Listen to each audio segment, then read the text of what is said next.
بسم اللہ الرحمن الرحیم۔ السلام علیکم یا رسول اللہ، ہم وہ نہیں ہیں جو موسیٰ علیہ السلام کی قوم کی طرح کہہ دیں تو اور تیرا رب جا کر لڑے، ہم تو یہیں بیٹھے ہیں۔ ہم تو کہتے ہیں چلیے جدھر آپ کا رب آپ کو حکم دے رہا ہے اس طرف چلیے، اس اللہ کی قسم جس کے قبضہ قدرت میں ہماری جان ہے اور جس نے آپ صلی اللہ علیہ وسلم کو حق کے ساتھ مبعوث کیا ہے۔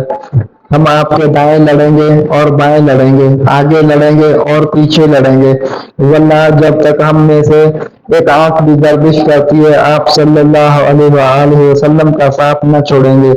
حق و باطل کے مارکہ اول غزوہ بدر پر روانہ ہونے سے پہلے ایک دراز قد اور تنوع من شخص جن کے سر پر گھنے بال اور چہرے پر نہایت موزوں داڑھی ان کی وجاہت کو دوبالا کر رہی تھی، بڑے جوش اور وارفتگی کے عالم میں یہ الفاظ حضور صلی اللہ علیہ وآلہ وسلم کی خدمت میں کہہ رہے تھے، اور فرق مسارت سے حضور کا روئے انور چمک رہا تھا۔ ان جملوں نے صرف حضور صلی اللہ علیہ وسلم ہی کو مسرور نہیں کیا تھا، بلکہ اس موقع پر موجود شمع رسالت کے سبھی پروانوں کے خون کو گرما دیا تھا۔ جوش شجاعت سے ان کے چہرے سرخ ہو گئے تھے اور بازوں کی مچلیاں پھڑکنے لگی تھی، اور پھر جب سرور کونین صلی اللہ علیہ وسلم نے ان صاحب کے لیے دعائے خیر فرمائی تو ہر ایک کو رشک آنے لگا کہ کاش یہ الفاظ اس کے منہ سے نکلے ہوتے۔ سینہ تاریخ پر نقوش جانواں بن کر ثبت ہو جانے والے یہ لافانی الفاظ کہنے کی سعادت دین حق کے جس سرفروش کو نصیب ہوئی وہ حضرت مقداد بن اسود رضی اللہ تعالی عنہ تھے۔ جذبہ فدیت کے اس بے مثال مظاہرے نے انہیں تمام صحابہ اکرام کی نظروں میں بڑا محبوب و محترم بنا دیا تھا۔ حضرت عبداللہ بن عمر رضی اللہ تعالیٰ عنہ جو کم سنی کے باعث غزوہ بدر میں شریک نہ ہو سکے تھے، فرمایا کرتے تھے کاش میں بدر میں شریک ہونے کے قابل ہوتا اور یہ الفاظ میری زبان سے نکلتے۔ حضرت مقداد بن اسود کا اصل نام مقداد بن عمر بہراوی ہے۔ بہراوی انہیں اس لیے کہا گیا ہے کہ ان کا آباء و اجداد کا وطن بہرا تھا۔ بیان کیا جاتا ہے کہ حضرت مقداد رضی اللہ تعالیٰ عنہ کی ولادت سے پہلے ان کے قبیلے کے ایک شخص نے کسی ہمسایہ قبیلے کا ایک آدمی قتل کر ڈالا تھا، چنانچہ مقداد رضی اللہ تعالیٰ عنہ کے والد عمر بن ثعلبہ قصاص کے خوف سے اپنے مرز بوم یعنی جائے پیدائش کو چھوڑ کر کندا چلے گئے، جو حضر موت یعنی یمن کے اضلاع میں سے ایک شہر تھا۔ یہاں کندی خاندان کی حکومت تھی۔ عمر بن ثعلبہ نے بنو کندا سے حلیفانہ تعلقات قائم کر لیے اور ایک کندی خاتون سے شادی کر لی۔ حضرت مقداد رضی اللہ تعالیٰ عنہ اسی خاتون کے بطن سے کندا میں پیدا ہوئے اور وہیں جوان ہوئے۔ اس نسبت سے انہیں کندی اور حضرمی کہا جاتا ہے۔ حضرت مقداد رضی اللہ تعالیٰ عنہ کا عنفوان شباب تھا کہ بنو کندا کے ایک بااثر آدمی ابی شمر بن حجر الکندی سے ان کا جھگڑا ہو گیا۔ حضرت مقداد رضی اللہ تعالیٰ عنہ بڑے شہزور جوان تھے، انہوں نے اپنی تلوار کے وار سے ابی شمر کو گھائل کر دیا اور خود اپنے خاندان سمیت بھاگ کر مکہ چلے گئے، جہاں اسود بن عبد یغوث کرشیل زہری سے حلیفانہ تعلقات قائم کر کے اس کی پناہ حاصل کر لی۔ جلد ہی وہ اپنی شہزوری شجاعت اور پسندیدہ اتوار کی بدولت اسود بن عبد یغوث کے منظور نظر بن گئے اور اس نے انہیں اپنا منہ بولا بیٹا بنا لیا، اس لیے وہ مقداد بن اسود مشہور ہو گئے۔ پھر جب سورہ الاحزاب کی آیت نمبر 5 میں منہ بولے بیٹوں کو ان کے اصل باپوں کے ناموں سے پکارنے کا حکم نازل ہوا تو ان کو مقداد بن عمر کے نام سے پکارا جانے لگا۔ مکے میں حضرت مقداد رضی اللہ تعالیٰ عنہ کے قیام کو تھوڑی ہی مدت گزری تھی کہ اسلام کا غلغلہ بلند ہوا۔ نوجوان مقداد رضی اللہ تعالیٰ عنہ کو اللہ تعالیٰ نے حسن ظاہری کے ساتھ فطرت سعیدگی عطا کی تھی۔ جو ہی دعوت توحید کی آواز ان کے کانوں تک پہنچی، کسی ہچکچاہٹ کے بغیر اس پر لبیک کہا اور آستانِ نبوت پر حاضر ہو کر اپنا ہاتھ سرور کونین صلی اللہ علیہ وآلہ وسلم کے دست مبارک میں دے دیا۔ یہ وہ زمانہ تھا کہ بظاہر دعوت توحید کی کامیابی میں حال نظر آتی تھی، اور فرزندان توحید کی ایک مختصر جماعت مشرکین کے ہولناک مظالم اور جفاکاریوں کا شکار بنی ہوئی تھی۔ حضرت مقداد رضی اللہ تعالیٰ عنہ غریب الدیات لیکن سینے میں فولاد کا دل رکھتے تھے۔ آزمائش کی بھٹی میں مردانہ وار کود پڑے اور استقامت و اصرار کے ایسے چراغ روشن کیے جو عبدالعباد تک فروزاں رہیں گے۔ ایک روایت میں ہے کہ ان 7 مسلمانوں میں سے ایک تھے جنہوں نے سب سے پہلے ساقی کوثر کے دست اقدس سے وعدہ توحید کیا، لیکن متعدد دوسری روایتوں سے معلوم ہوتا ہے کہ اس وقت رستگاران حق کا حلقہ اس سے زیادہ وسیع ہو چکا تھا۔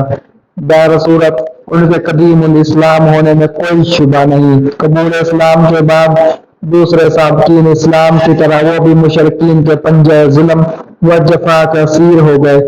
جب کفار کی سختیاں حد سے بڑھ گئیں تو حضور صلی اللہ علیہ وسلم کی اما پر حبشہ کو ہجرت کر گئے۔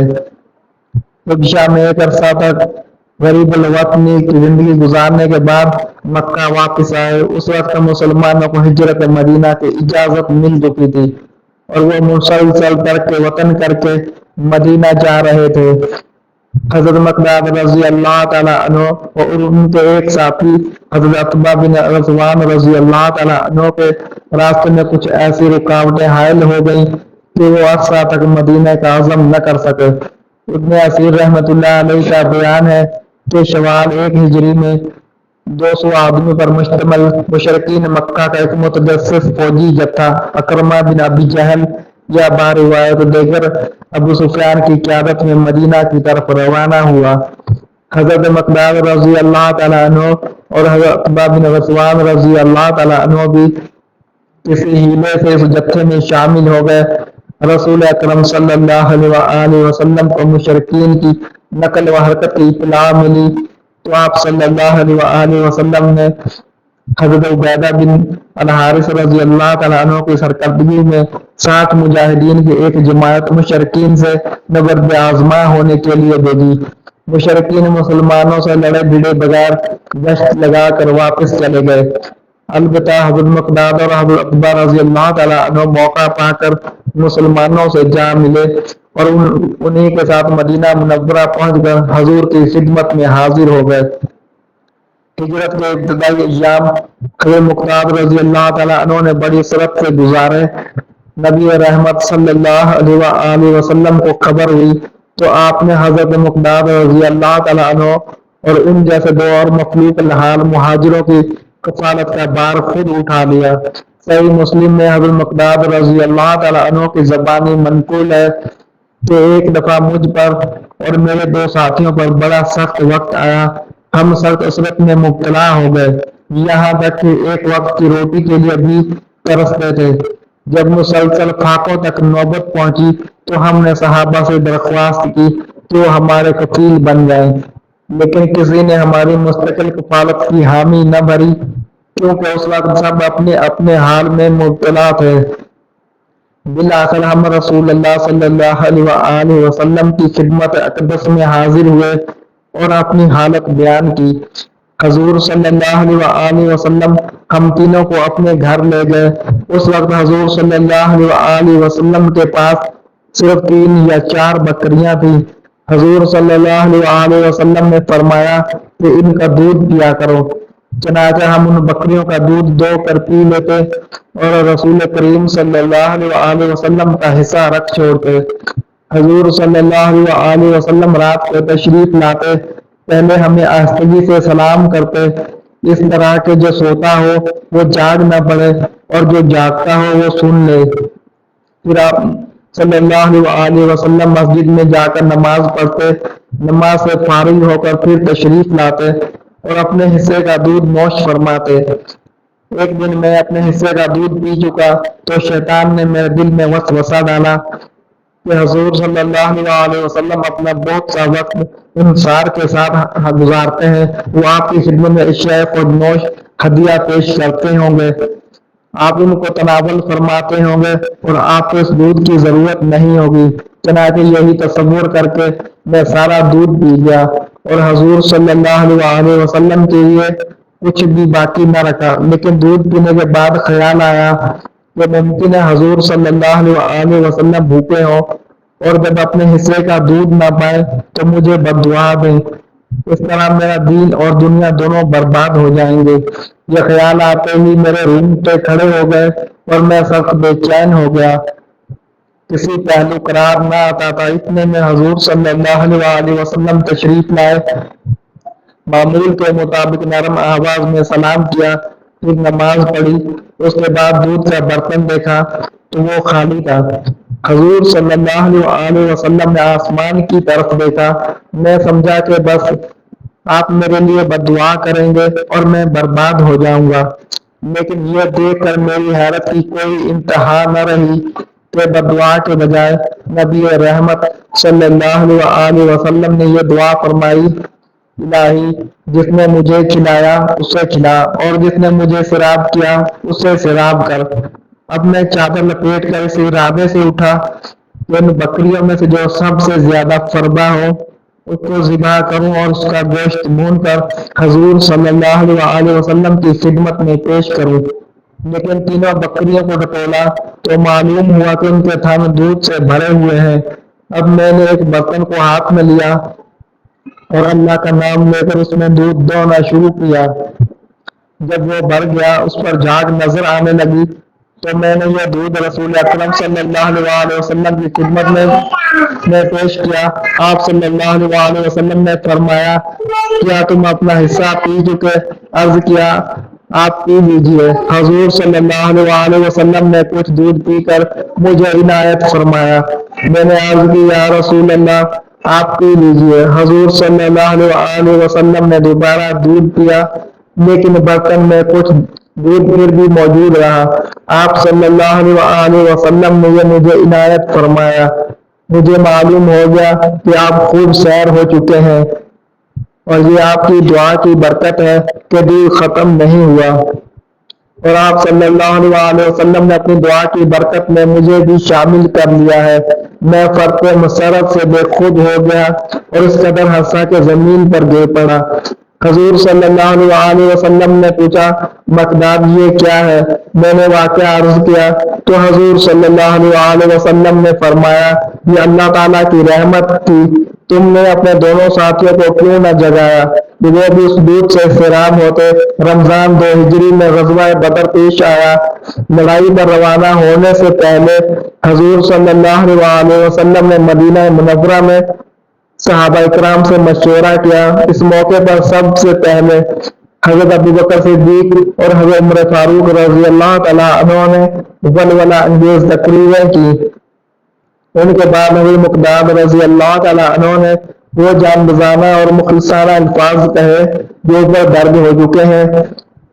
اس وقت مسلمانوں کے بے سر و سامانی کا یہ عالم تھا کہ ان کے پاس کل 70 اونٹ اور 2 گھوڑے تھے۔ ایک گھوڑے کے سوار حضرت حارثہ بن سراقہ انصاری رضی اللہ تعالیٰ عنہ تھے اور دوسرے کے حضرت مقداد رضی اللہ تعالیٰ عنہ۔ بدر پہنچ کر حضرت حارثہ رضی اللہ تعالیٰ عنہ حوض سے پانی پی رہے تھے کہ ایک مشرک نے طاق کر تیر مارا جو ان کے گلے میں پیوست ہو گیا اور انہوں نے لڑائی کا آغاز ہونے سے قبل ہی جنت کی راہ لی۔ حضرت حارثہ رضی اللہ تعالیٰ عنہ کی شہادت کے بعد کفار کے 100 زرہ پوش سواروں کے مقابلے میں حضرت مقداد رضی اللہ تعالیٰ عنہ میدان بدر کے تنہا شہسوار اسلام تھے۔ وہ گھڑ سواری، نیزہ بازی اور تیز زنی میں کمال درجے کی مہارت رکھتے تھے، یہاں تک کہ بعد میں 1000 شجاعان عرب کے برابر مانے گئے۔ ہنگامہ کارزار گرم ہوا تو انہوں نے اپنی شہ سواری اور نیزہ بازی کے وہ کرتب دکھائے کہ دشمن ہراساں ہو گیا۔ جدھر جھک بڑھتے مشرکین کے صفوں میں تہلکا پڑ جاتا تھا۔ غرض انہوں نے لڑائی سے پہلے جو عہد سرور کائنات صلی اللہ علیہ وسلم سے باندھا تھا، اپنی جان بازی سے اسے پورا کر دکھایا۔ جنگ بدر کے بعد حضرت مقداد نے عہد، احزاب اور تمام دوسرے مشہور غزوات میں بھی نہایت پامردی اور استقلال سے حق شجاعت ادا کیا۔ صحیح بخاری میں ہے کہ عہد رسالت میں جو صحابہ مجرموں کی گردن مارنے پر مامور تھے، حضرت مقداد رضی اللہ تعالیٰ عنہ ان میں سے ایک تھے۔ حضرت مقداد رضی اللہ تعالیٰ عنہ ایک مرد سپاہی تھے اور مزاج میں حد درجہ کی سادگی اور بے باکی تھی۔ بعض وجوہ کی بنا پر وہ کافی عرصے تک شادی نہ کر سکے تھے۔ ایک دن حضرت عبد الرحمن بن عوف رضی اللہ تعالیٰ عنہ پوچھ بیٹھے، مقداد تم شادی کیوں نہیں کر لیتے؟ تو انہوں نے بے ساختہ جواب دیا، اپنی لڑکی بیاہ دو۔ حضرت عبد الرحمن بن عوف رضی اللہ تعالیٰ عنہ کو ان کی بے باکی پر بڑا غصہ آیا اور انہیں بہت برا بھلا کہا۔ حضرت مقداد رضی اللہ تعالیٰ عنہ نے بارگاہ نبوت میں شکایت کی تو آپ صلی اللہ علیہ وسلم نے فرمایا، اگر کوئی تمہیں رشتہ دینے سے انکار کرتا ہے تو کرتا رہے، میں تمہیں اپنی بنت ام سے بیاہ دوں گا۔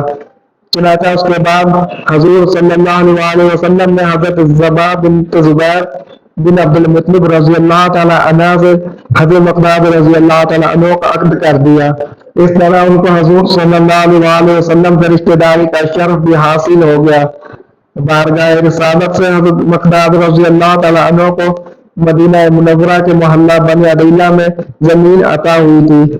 اس کے بعد انہیں جرف میں جاگیر عطا کی گئی جو مدینہ سے 3 میل کے فاصلے پر واقع ہے۔ آخر میں حضرت مقداد رضی اللہ تعالیٰ عنہ وہیں جا کر مقیم ہو گئے تھے۔ حافظ ابن حجر نے لکھا ہے کہ حضرت مقداد رضی اللہ تعالیٰ عنہ یوں بھی بڑے دل ڈول کے آدمی تھے، لیکن عمر کے آخری سالوں میں ان کا پیٹ کا غیر معمولی طور پر بڑھ گیا تھا۔ غالب استسقاء کا مرض تھا۔ ان کے ایک رومی غلام نے اس پر عمل جراحی کیا، لیکن افاقہ ہونے کے بجائے مرض میں اذیت ناک اضافہ ہو گیا۔ اسی حالت میں انہوں نے 33 ہجری میں داعی اجل کو لبیک کہا۔ اس وقت ان کی عمر 70 برس سے متجاوز کر چکی تھی۔ لاش کو جرف سے مدینہ لایا گیا۔ امیر المؤمنین حضرت عثمان غنی رضی اللہ تعالیٰ عنہ نے خود نماز جنازہ پڑھائی اور پھر ہزاروں مسلمانوں نے بادیدہ پرنوس جانثار رسول کو جنت البقیع میں سپرد خاک کر دیا۔ اللہ تعالیٰ کی ان پر ہزاروں رحمت نازل ہو، آمین۔ ناظرین، کمنٹ باکس میں اللہ تعالیٰ کے 99 ناموں میں سے ایک نام ضرور ٹائپ کریں۔ اگر ویڈیو اچھی لگے تو ویڈیو کو لائک کریں، شیئر کریں اور چینل کو سبسکرائب کریں۔ شکریہ، اللہ حافظ۔